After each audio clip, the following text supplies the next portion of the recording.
how DJing as a career, like you said, there's thousands that come in. What was the exact thing that you said about the career, how it's just something that's so common? Yeah, I mean, it's, people see it as fun, Yeah. so they see it as a hobby. So a lot of people get into it, and some with the intentions of like going, full steam, and some just want to do it just because it looks fun. Yeah. And or it's to cool. Yeah. Or to like, actually a lot of people get into it for like social media fame nowadays, I found. So it's like, that's kind of weird. Yeah. Cause it was completely different when I got into it, cause there was no internet. I mean, there was no YouTube or like social media. Because that was 18 years ago. Yeah. Right. But that's what we have so much to talk about. Because number one, I love how much you've evolved. Like, even though it was so long, you've just continued like going from DJing to VJing. But we got to start at the beginning. So, because there was a thing, like you said, you played soccer and then eventually basketball, and you actually went to college and played basketball in college, right? I did, yeah. Yeah. Yeah, that was pretty cool. I don't think a lot of people know that, Yeah.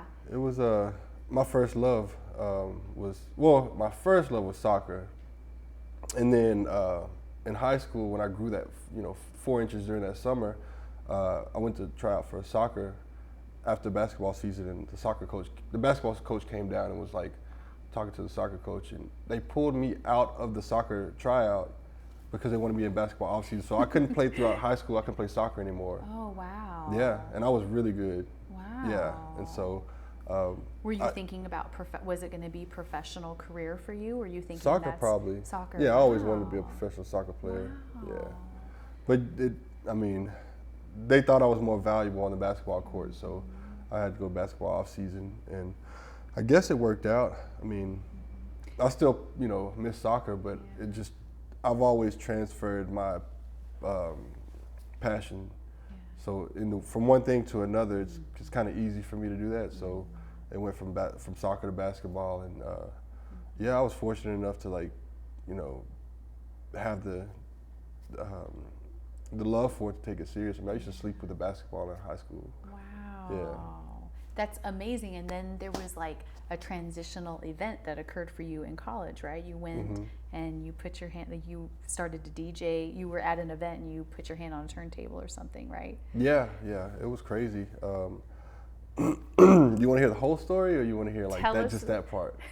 Tell us the story. Okay, because it's really crazy. It's like the universe was at work there. So played college basketball in Arkansas, Southern Arkansas University, and the coach he never played basketball before.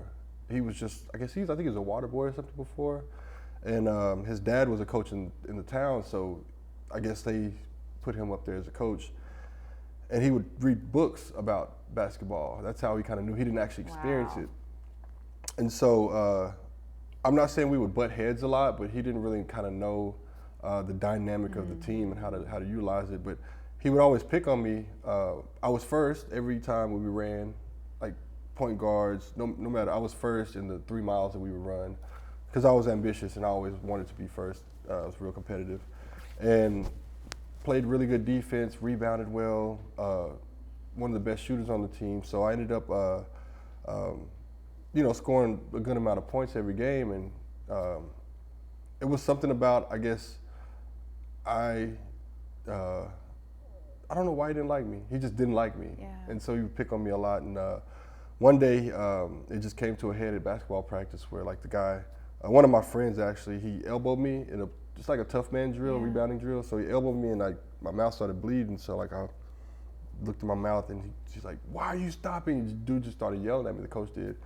And I was like, I said, "My effing lip is busted." And he's like, "Get out of here." So I was like, so I walked out and came back to practice the next day and he said that you're off the team. And I was like, "Oh, okay." So I was like, cool. So I, called him. This is my junior year. And so I was like, all right. So I left.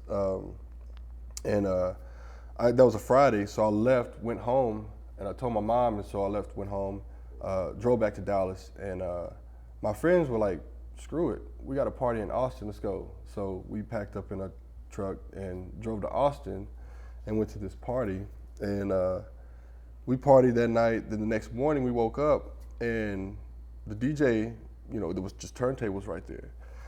And I was like, man, I always wanted to get my hands on some of those, and I asked somebody, and they were like, "Yeah, the DJ sleep, but when he wakes up, he can." So he finally woke up, and then I went over and I asked him. He's like, "Sure." So he turned them on, and I literally touched him, I think, for 10 minutes before we left, and I just like fell in love. It was literally just touching him, then you were like, "This is it." Yeah. I mean, he And turned on the mixer, and I so, heard the sounds and felt the record Yes. and everything, and it was like after that I was just like in love, and I'd had like I think $1,500 saved up, and I was going to join a fraternity, Yes. and decided instead of joining the fraternity to invest in DJ equipment. And so that next week I went. Actually, Which is a big decision. Huge. I mean, when you're in, you save up, like fraternity is a lot of times what people are looking forward to for their college years. Yep. And $1,500 is a lot for you to have made that. Like, that's what I find so interesting about your story. It was like literally Crossroads. two paths. Yeah. Yeah, it was. I always tell people like I joined the greatest fraternity of all, which is like, DJ fraternity or DJ. Were you culture. thinking monetarily at that moment, or were you just Oh, thinking no. for fun? No, Wow. I mean, I wanted to learn how to scratch.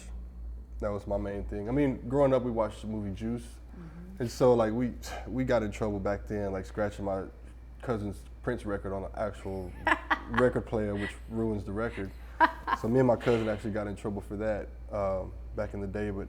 Because music was a passion in your family, right? Wasn't your father owned a dance club, right? And then he was into music, so music was a part of your life. Yeah, he was actually a blues singer. Well, he was a blues singer. He's still alive, but he was a blues singer. Wow. So when I was little, I'd tag along to his his rehearsals and his gigs and stuff like that. But yeah, it was always a thing. I mean, I remember back in the day, he had this club called the Roundhouse, and so I remember going being dropped off by my babysitter like 1 a.m. or 2 a.m, and then the DJ still be playing. I remember playing Salt and Pepper Push It. Yes. What else? Like Big Daddy Kane, like those like all that, and Like at the height of MTV Raps kind oh of yeah, stuff. Yeah. So like, Sorry to our that's audience who's like, Right. born before. That's some of my earliest memories. So, but yeah, it's always been a part of me. I just didn't know technically how I would introduce myself into the art. And so Yes. once I touched those turntables that day, I was just like, this is it. Like, it was a light that went off in me, and I was just like, I have to get them now. Like, so, crazily enough, we went back to Dallas after, partying in Austin. And it's crazy because the team, when I had left, they found out that I got kicked off. So the basketball team would not practice that entire weekend until they brought me back. So they basically held the coach hostage until he brought me back and reinstated me on the team. So like he showed up to Sunday practice they had, because we had a game Monday. So Sunday practice, everybody was dressed up in their clothes, sitting on the bleachers, and he's like, "What are y'all doing?" He's like, they told him, they were like, "You have been like, dogging Mike almost the whole season for no reason. Like, he's one of our best players and hardest workers, so we're not gonna practice, we're not gonna suit up until you bring him back." Wow. And so like the whole team basically stood up for me. So I got a phone call that they wanted me to come back. So that Sunday evening, I drove back to Austin, to Arkansas. And went back and started playing basketball, Yeah, we but had a yet game on Monday. was allowed that one really That one momentous little break. night. Yep. Mike, that's crazy. It's wild. That's amazing. It's wild. Yeah. So then, when did it start to become a career? And two things: knowing that it was an immediate gift, but like you investing a lot of your money, time to hone your craft. I don't think that's talked about enough. It's like, oh, they're just talented, but how much time it takes. And then when did you start seeing like, I can make a living from this? Man, it was pretty quick because Really? Yeah, because I was really eager to learn. So after I got back the next week, I took that $1,500. I went to Dallas again. I went to Guitar Center and got this. This is called DJ in a Box at the time. So it was 2 turntables and a really cheap mixer. But the turntables were good, but they were belt driven and not direct drive. They were lower torque, so it was like different than like the professional grade turntables. But it was a starter kit and it was affordable, so I bought that, and I bought a upgraded mixer from the recommendation of the guy at Guitar Center. So I bought the DJ in a box, which is 2 turntables, headphones, and the rinky-dink mixer. So I bought an upgraded mixer and a DVD, like basically like a DJ 101 DVD that taught you like how to manage your equipment, how to set up your equipment, how to maintain it, how to DJ, how to blend songs, how to scratch, and a little bit of everything in that DVD. And so I went back to, went back to school, and I think I bought like maybe 20 records at this place called All Time Party Time, which was an amazing place. And I went back to Arkansas. I set it all up in my dorm room, and my roommate was like, what? So I was playing basketball, we would travel a lot, going to college, and any of my spare time, I was learning how to DJ. Wow. And I basically like locked myself in the dorm, taught myself within, I think, 2 months. I think it was 2 months. And within that time frame, I think right after I kind of got a little comfortable with it, I ended up getting a DJ gig at this place called Oasis, which was in Louisiana-Arkansas border. Because Arkansas was dry, so you couldn't drink there, and there were no clubs, so had to drive across the border to Louisiana to have fun. So all the college kids would go there, and it was a country bar up until 12 o'clock midnight. And from 12 to 2, I would DJ. I don't know how I got the gig, I forgot, but from 12 to 2, I would DJ. And yeah, I remember like the hot records at that time was like Usher, yeah, Missy Elliott, Work It, a lot of Yin Yang Twins. Yeah. Tipsy. Like it was, that at that time, it was straight party music. It was no like now it's like gangster music. Like back then it was about having fun and partying. The music made you feel good and have fun and party. So which is why you got into it. It's the art of giving people an experience, and I think that's what you can feel that when you go to one of your DJ events or just when you're DJing at all of your various gigs that you have, that it's about giving people an experience. Exactly. It's there's 2 parts to my personality as a DJ. One is growing up, I was I think from, man, I remember listening to Outkast and like UGK and man, like even like, was it LL Cool J back in the day?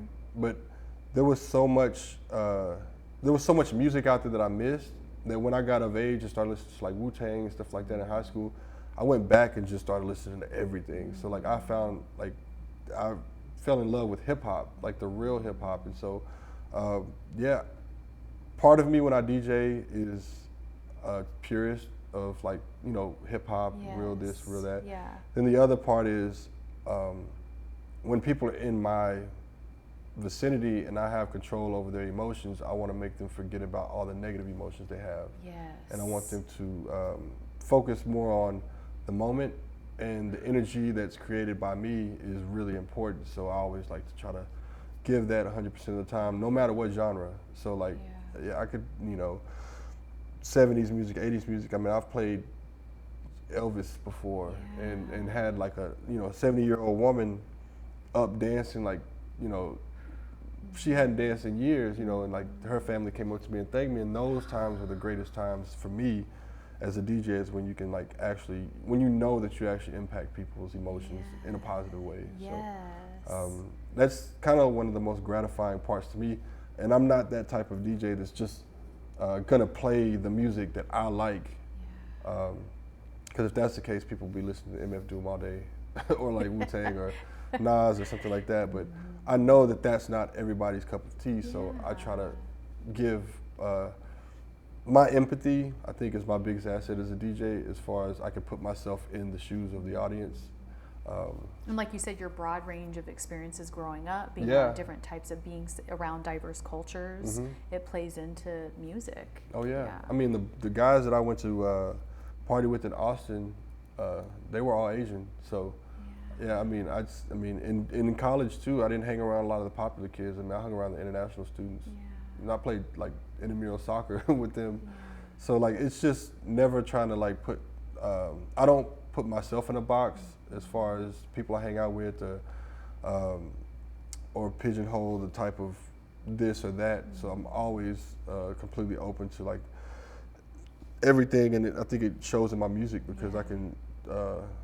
I feel that I can play any genre well, just because I have the knowledge. And if I don't have the knowledge of a genre, I'll make it a point to learn and kind of like be able to, not master that. I'm not a master of anything, but I can actually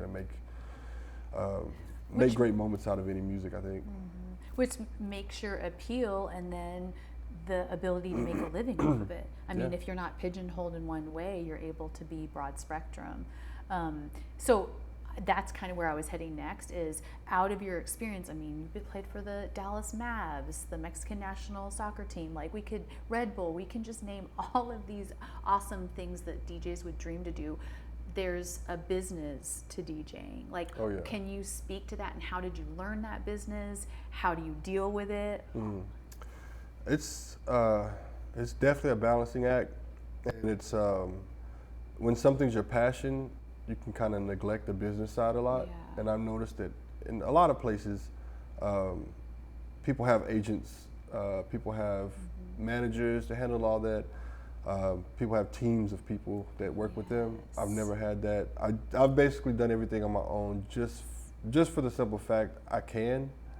I felt that if I needed to do it, I should be able to learn how to do it. Even if I got somebody else, I need to learn it so I could actually, if they're making mistakes in the situation, I'd be able to correct those mistakes because I have knowledge of the same thing they do. That's why a lot of professional athletes get taken advantage of by managers, accountants, is because they don't know that side, so they don't know when things are going sideways. They can't, they'll just trust blindly. So, like I make flyers, I do all kinds of stuff, but I think the most important aspect of my business is like the referral aspect. I was going to say, because how did you get with the Dallas Mavs? How do those kind of things happen? So referral is huge. Oh yeah, I mean, it's relationship building for me. Which you are so strong at. Like, you're just so personal, but you can tell that you really genuinely like people. Yeah. I mean, it's, a lot of the people that I know from the scene, it all organically occurred. As far as like the relationships, friendships.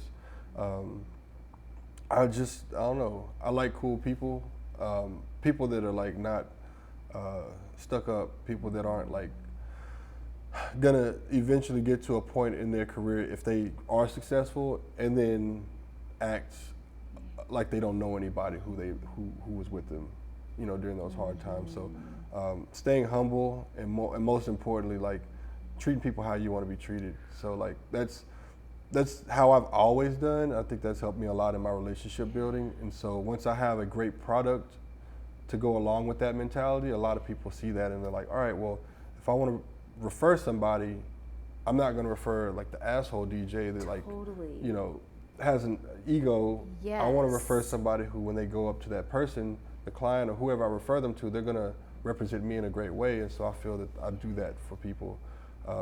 And that's such an amazing frame of mind, because you're right. A lot of times when people get into the entertainment business, whatever the case may be, it is to feed the ego. Oh yeah. And you could be that, like, look at all that I've done, and look. But it's like, you're right to maintain that same energy. Like, I'm just here because, like you said, those root reasons of why you're doing it, and continually staying connected to that. It's so huge. It's a grounding. It's grounding for sure, and I just know that at any moment it could all be taken away. So that's why I stay humble, because once you forget that aspect of it, you lose sight of why you're doing it. So how do you know that? Like, but how did you come to that conclusion? Like, because a lot of people can live every day and not going, it can be gone. Why do you think like that? I don't know. I have a different perspective of like success, fame, wealth. I've seen, like, I mean, you look at R. Kelly, you look at like Bill Cosby, you look at, I mean, there was even some like local DJs that things have happened to that like they just, everything was over at that point. Look at cancer, look at car accidents, like everything has, like me doing this and being successful is a blessing.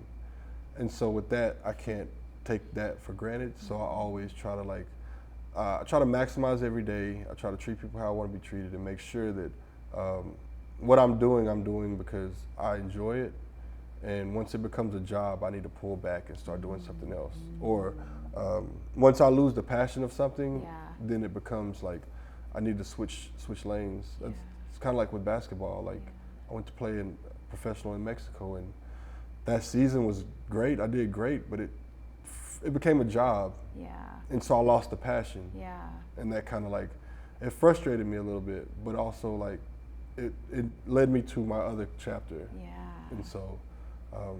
Well, it's amazing that you still have such a huge passion for it after all these years. Oh yeah, it's you can reinvent things like within the music, like scratching, blending, learning new genres. You're VJing. Yeah, adding VJing, the visuals, right. That was huge. Like when you started like doing that, that was not something that was really common. Like for people to start adding huge visuals. Yeah, it's to me that was almost like a natural growth process because I was born the same year as MTV, so like I literally grew up watching. 1980. Yeah, I grew up watching MTV like constantly. Me like too. that was like when it first came out. That was just before like, reality whoa. shows for our younger audience. Exactly, That was right. before like they really played music and Really music played music videos. videos, Yeah. And so you're right, that visual with the music, like we got Yeah. to see Madonna, Material Girl, like we're like, oh, this is her visual connected to that. Yeah. And it brought the artist to life for, it's almost like the Kardashian phenomenon for this generation. Music videos was that for our generation because we actually saw these, we not only heard them, we saw them, and I mean the Kardashians, all that's pretty much fabricated.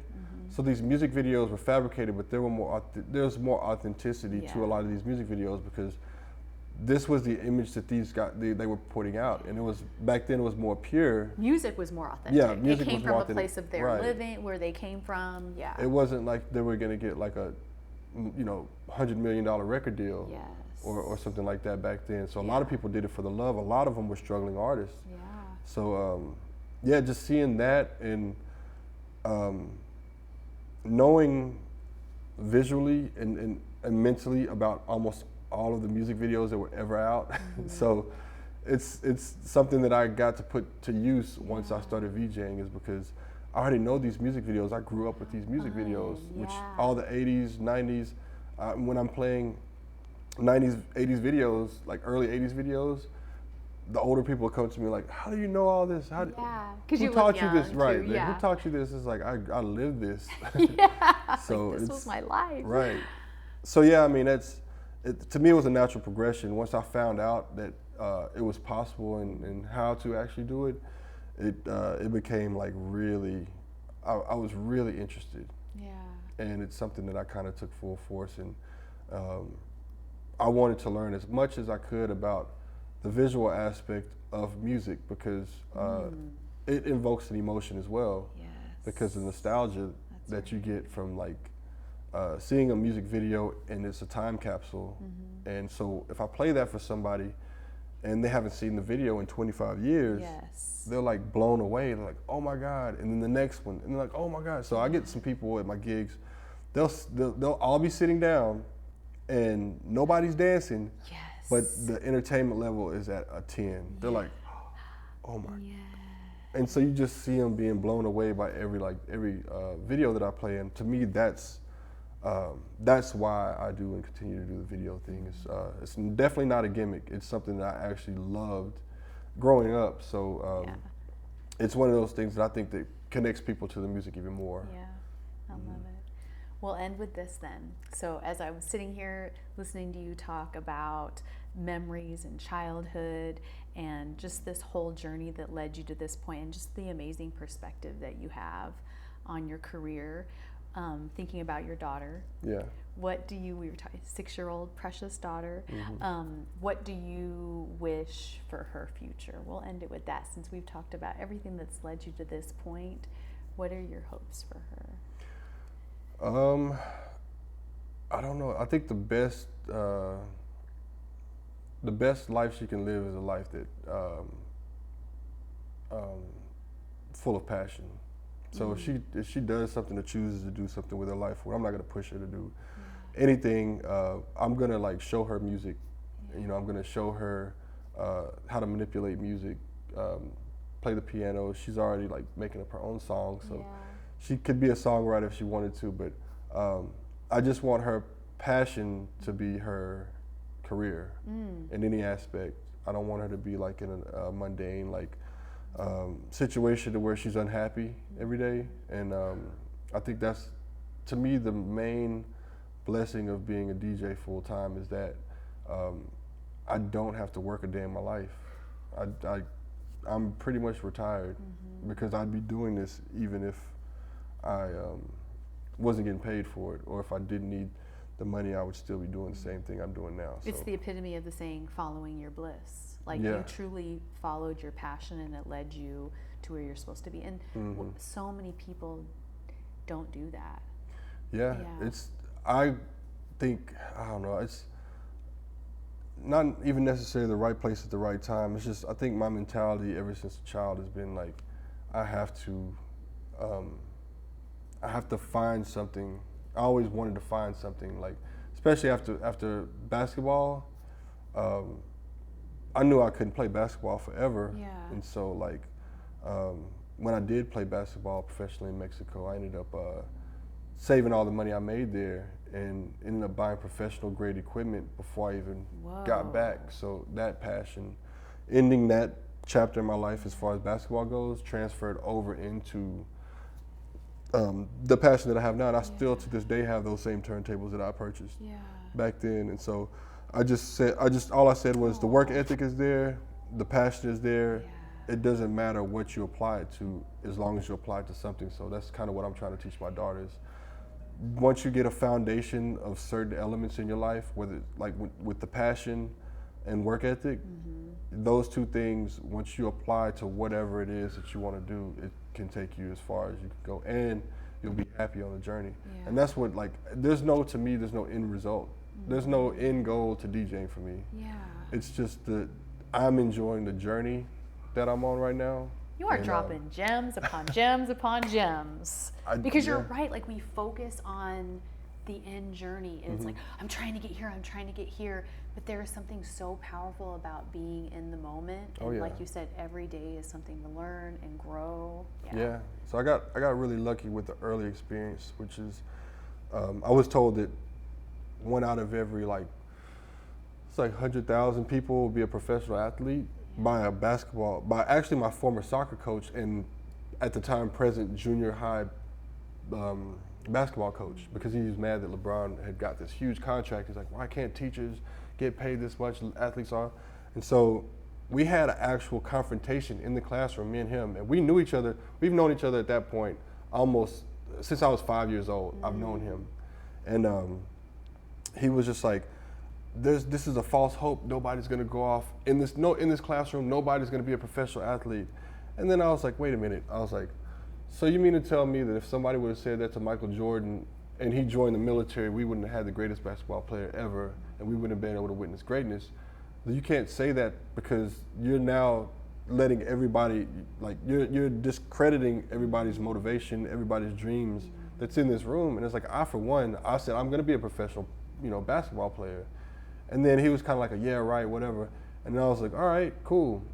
So like, it was a little confrontation, but that kind of sparked this thing inside of me where it's like, every time that I was on a basketball team, I was working harder than every other person. I was in the gym more than any other person. It's kind of like what they say about Kobe, and he would beat everybody to the gym and things like that. Like, it's like they're at 5 a.m. in high school before everybody. It would be, me shooting 100, making 100 3-pointers before I left the gym, which would take probably 2 or 3 hours, where everybody else had already left, and I would ask the coach for the keys to the gym type stuff. So that passion and motivation, it sparked it, I think, then. But once you accomplish certain things from that hard work, it just snowballs, and you look back and you see it. It transfers. Right? Like, it just transfers to what the next chapter is. Yeah, like you see an obstacle in front of you or a challenge, and you're like, wait a minute, I've done this back then, and I've overcome that. And so you basically have that confidence that you're going to overcome that in the future. So there's like, the more you do, the more you can accomplish. So once I did make it professional in basketball, it wasn't the NBA, but it was still professional. I got paid to play. And so once I did make that and accomplish that goal, at that point, for the rest of my life, it's a free for all. It's like there's no. Did you send him a message or a picture of you? No. You're too humble. I thought You're about too it. humble and kind, but I would have been like, ching ching. I know. I did think. I actually saw him after that too, but I didn't say anything. You But see. yeah, it just makes for a real good story, and I think it's like a metaphor for like the future. And so like for my daughter, I want to have her have these small wins that add up to bigger wins. And it's just a snowball effect. It's like once you've accomplished something that you didn't think you can do, and I always teach her not to get frustrated. Yeah. That's my main thing. Is like, don't ever get frustrated, because that energy that you're frustrated, that you're using to be frustrated, you can be using to solve that problem. And so, I always stop her when she starts to whine. I was like, wait, stop. Now, what is the problem here, and how can we solve it, being a problem solver rather than complaining about it. Yeah, every leader I've ever been around hasn't dwelled on the negative of a situation. They always, if something catastrophic happened, their first thought is, how do we fix this? How do we save what's left to save? And those are the greatest leaders I've ever been around. So I always try to take that and try to, like, especially transfer that into her, and try to make sure that she knows that, because it's all about mentality and perspective for you to, keep something that's a solid foundation for growth. So, I think you have a book inside of you. I need to write. I need to write these things down too. You need to write them, because I'm an adult, and you're speaking to me. Like, I'm just like, don't get frustrated, Jennifer. Don't get frustrated. It's okay, because life is. Yeah, these tough. are like, this is why I do this show, is because it's not about the DJing.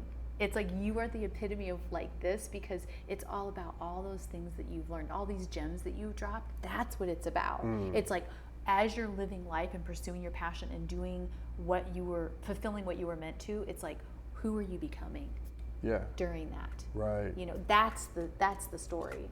And that's why I had to have you here, because Thank you. I knew.